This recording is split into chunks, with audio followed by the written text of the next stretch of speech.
folks. Welcome to Legally Armed America. I am Paul Glasgow, and this is the one show that is all guns, and we recognize that a legally armed society is a polite society. We've got a lot to go over on the show today. Let's get started.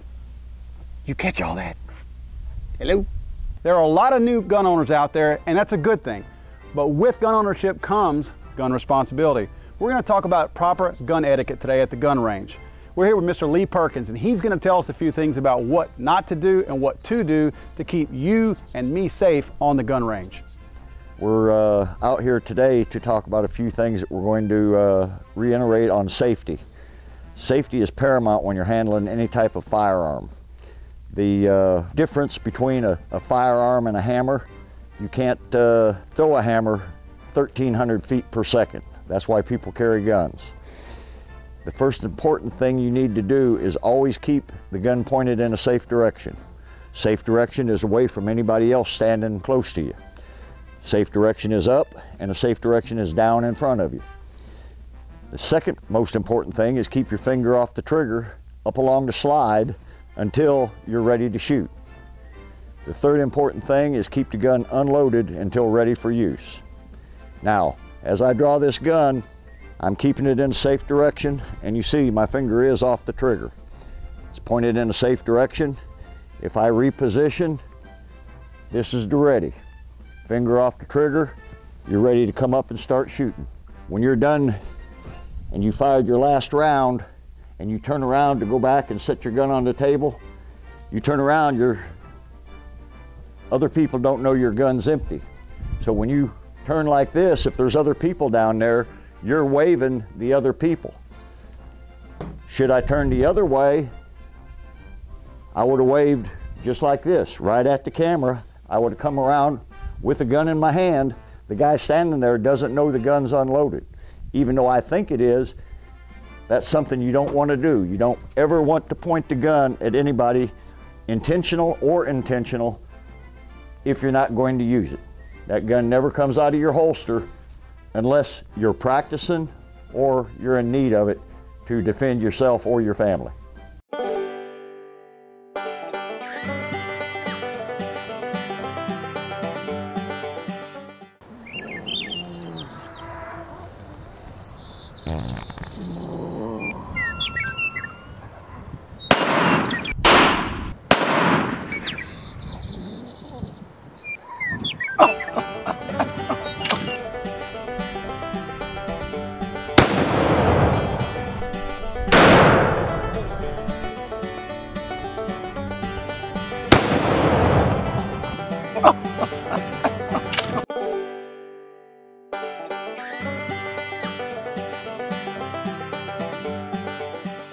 I like to picture Jesus as a ninja fighting off evil samurai.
Somebody picked the wrong diner.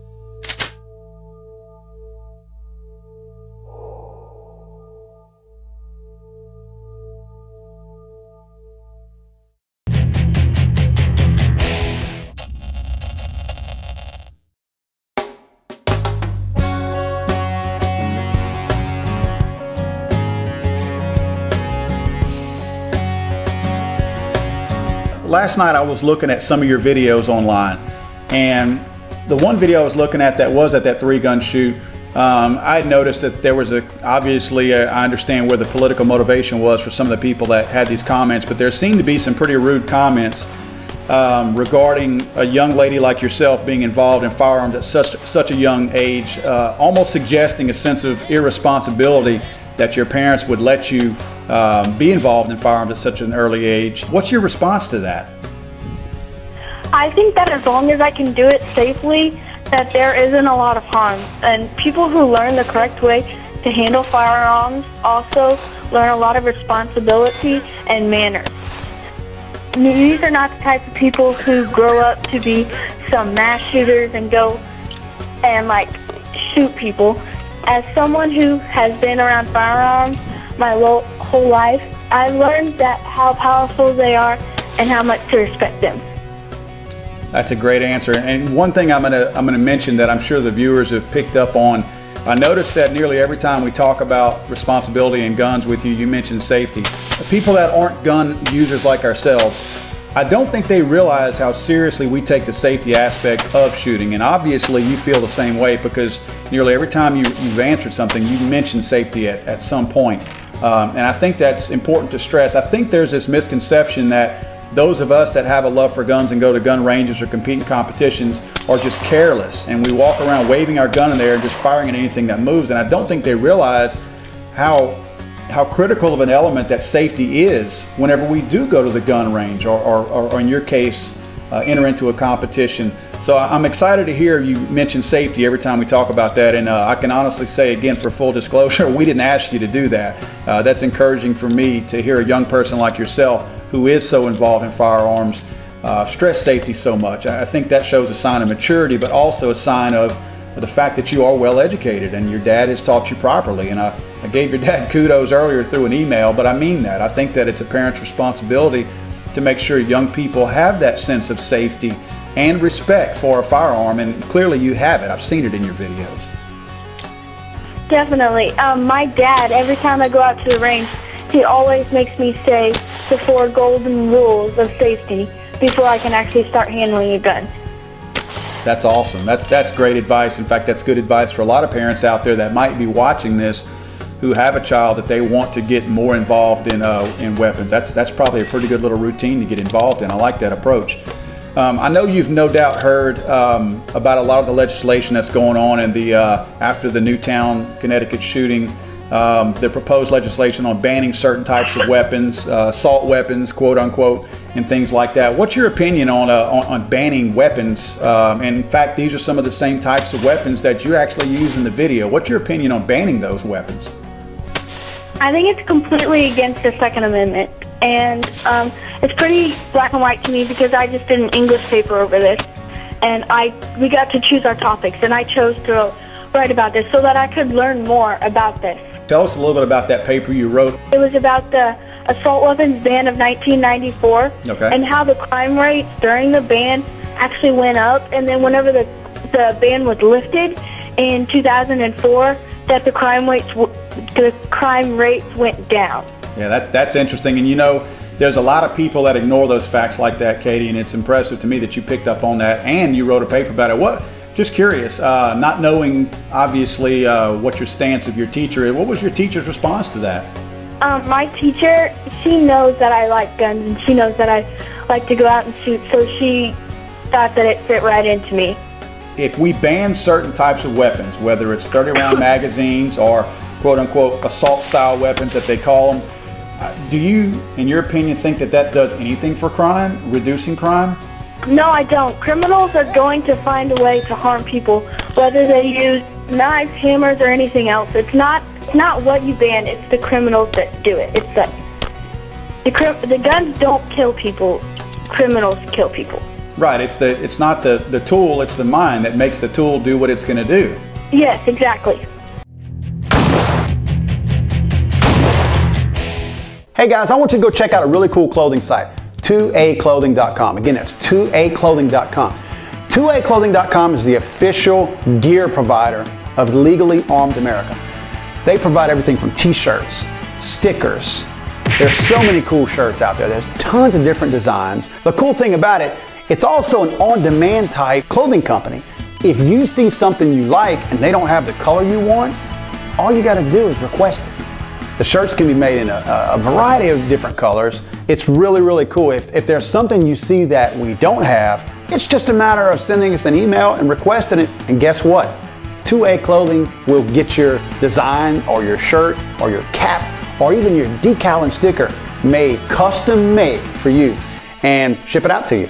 Check it out, www.2aclothing.com, 2aclothing.com. Again, official gear, shirt, everything provider of Legally Armed America. Check it out. Are the president's kids more important than yours? Then why is he skeptical about putting armed security in our schools when his kids are protected by armed guards at their school? Mr. Obama demands the wealthy pay their fair share of taxes, but he's just another elitist hypocrite when it comes to a fair share of security. Protection for their kids and gun-free zones for ours.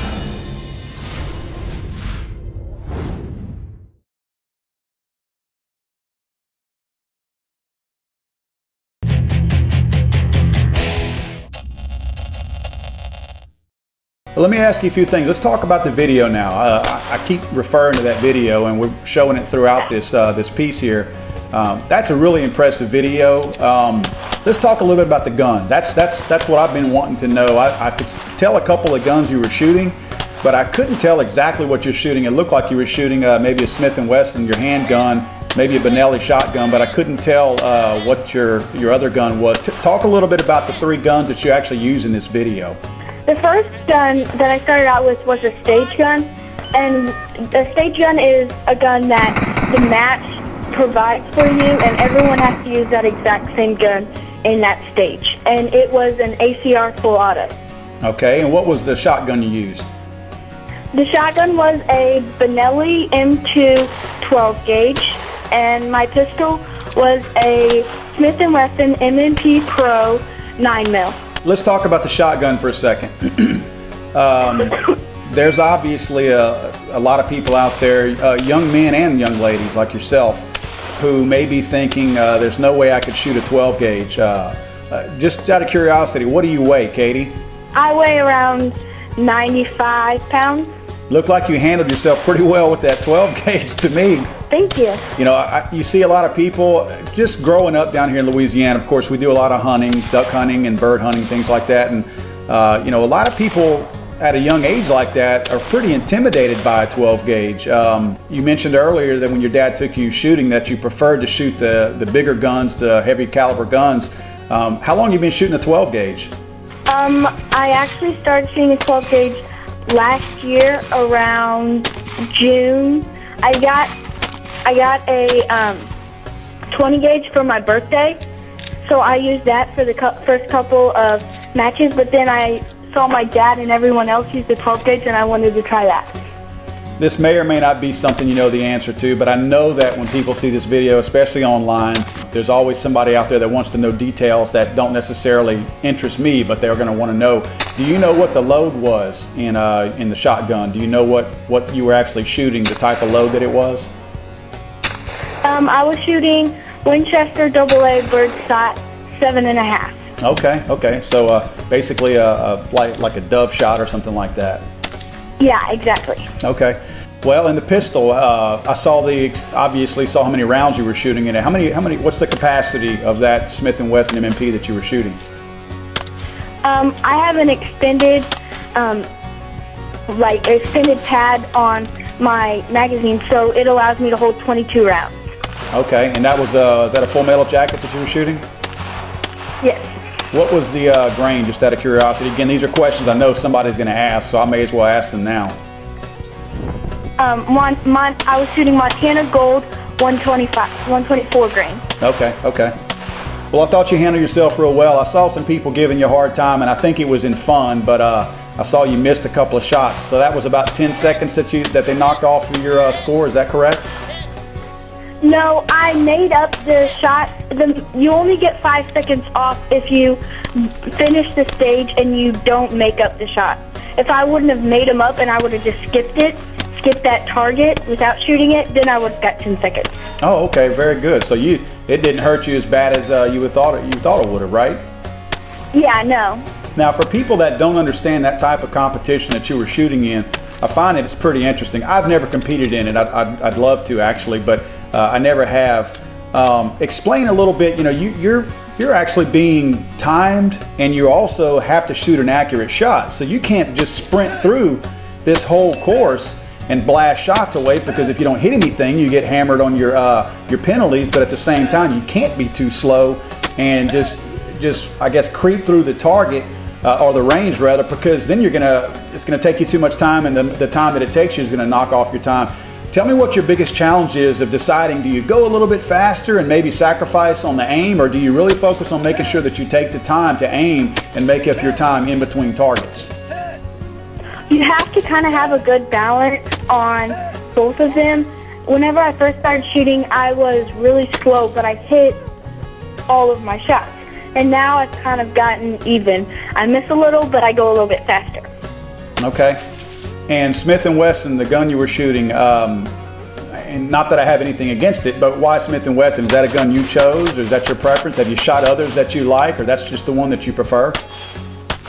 My dad shoots a Glock, and that's what I was originally going to shoot, but whenever I first started shooting, they didn't have interchangeable back straps, so my hands weren't big enough to fit around the gun. But Smith & Wesson had interchangeable back straps, so I could fit around the gun. My hands could fit around the gun.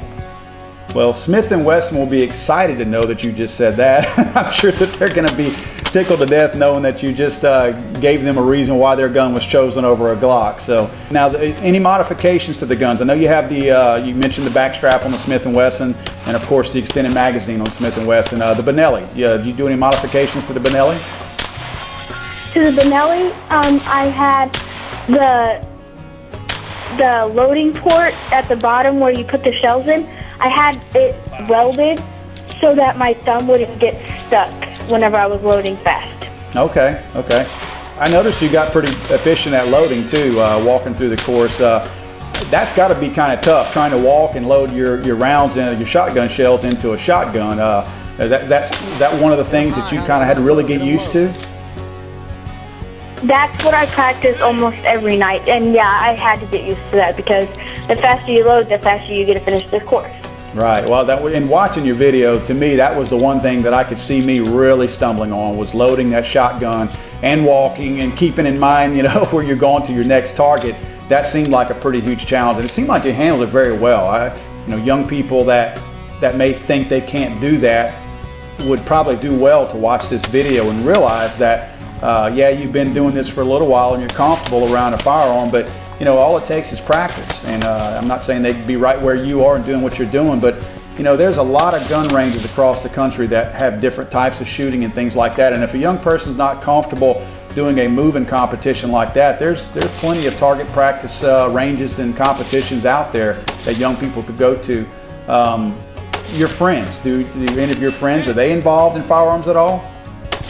I have one friend that goes to my school, and her dad owns a gun shop, and she does a lot of pistol shooting. She, like you said, she stands there and shoots. She doesn't go through all the courses like I do. I do have a friend that lives in Georgia, and she shoots 3-gun with me. She just turned 18 a couple days ago, and she's like my role model, and she's a ladies national champion. Well, Katie, it's been a pleasure having you on the show. Again, I have to say this, I was so impressed with your video, the way you handled yourself, the way you safely handled yourself, and I have to keep stressing that as well.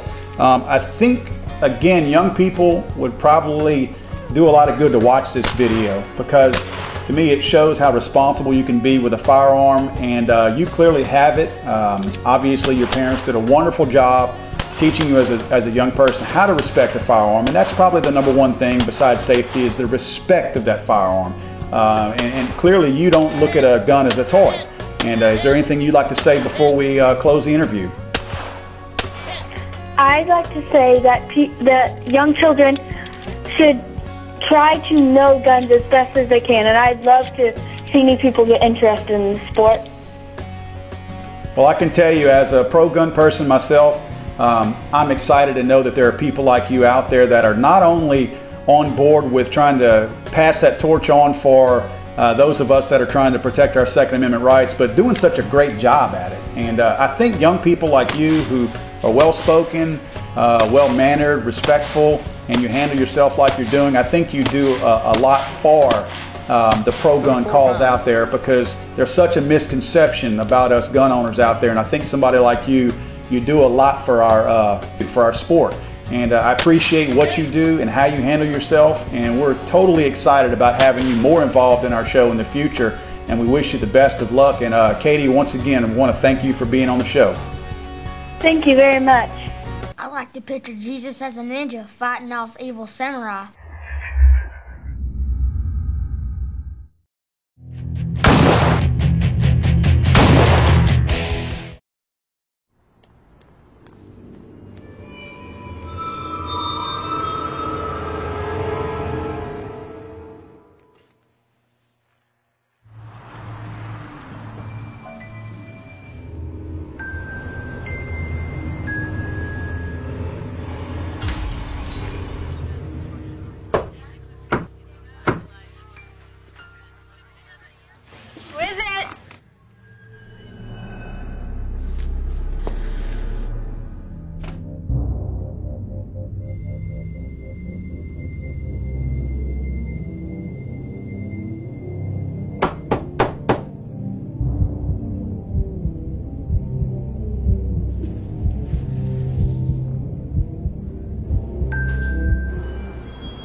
Somebody picked the wrong girl.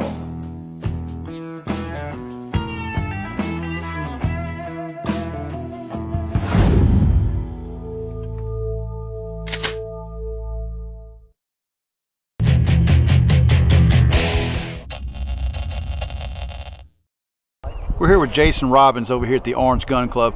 Jason, tell us a little bit about this organization and what you guys do, and just a little bit about the organization in general as far as safety, how you guys operate, and how somebody could possibly get involved. Well, our club is called Southeast Texas Practical Shooters, where we have several people from both Southeast Texas and Southwest Louisiana that participate. We're an affiliated club on the national scale with United States Practical Shooters Association. What we are is we're a pistol shooting club, enthusiasts that enjoy shooting and competing on a friendly basis.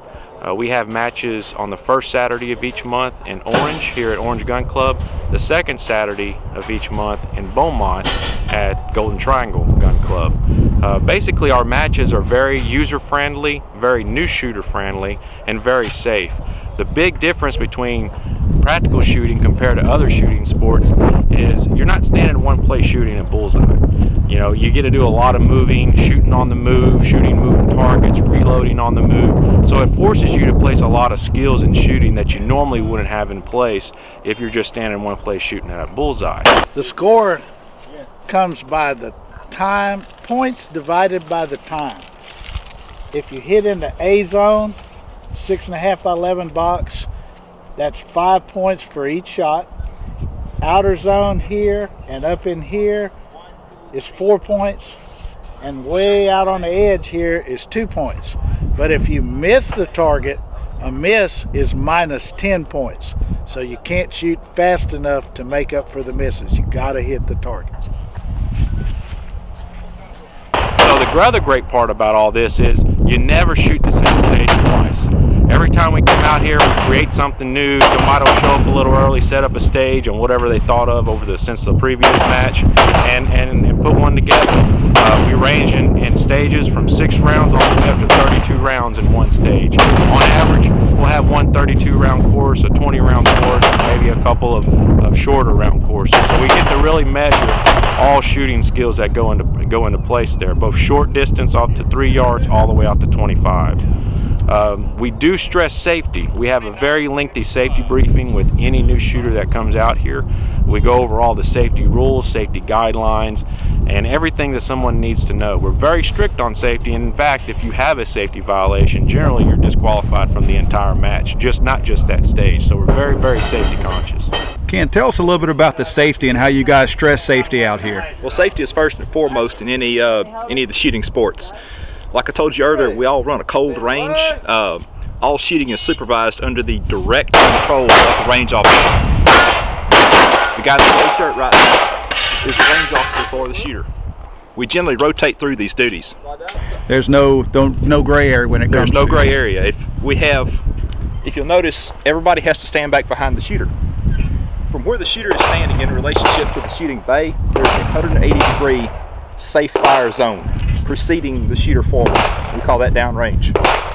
If the shooter at any time moves his muzzle up, sideways to either way, or down on the ground past that imaginary 180-degree line, or if he were to sweep any part of his body with the muzzle of his gun, whether it's loaded or unloaded, he might be making an empty chamber reload, but if he sweeps his hand with it, the range officer yells stop, we shut everything down, and he's DQ'd from the match. We do have a Facebook page, Southeast Texas Practical Shooters. You can also contact Gator Guns in Sulphur, Louisiana. Ask to speak to Richard Pursuti or any of the staff in there, and they can give you information about our organization. You can go on www.uspsa.org. That's going to be the national website, and also get a lot of information there. Folks, once again, this is Legally Armed America. I am Paul Glasgow. On behalf of Chad Marino and everybody else at Legally Armed America, I want to thank you for tuning in. You can catch us here every week. We'll have everything gun related. One thing we want to mention is that if you have any videos that you would like for us to include in the show, whether it's gun related videos of any kind, hunting, gun tips, cleaning tips, anything like that, email the show, info@legallyarmedamerica.com, and check in with us about what to do in order to get your videos on the show. And you may be surprised. You might actually appear on a future episode right here on TV on Legally Armed America. We'll catch you next time.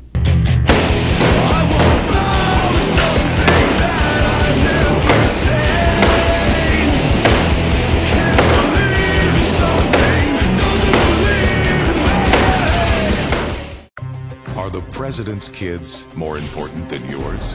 Then why is he skeptical about putting armed security in our schools when his kids are protected by armed guards at their school? Mr. Obama demands the wealthy pay their fair share of taxes, but he's just another elitist hypocrite when it comes to a fair share of security. Protection for their kids and gun-free zones for ours.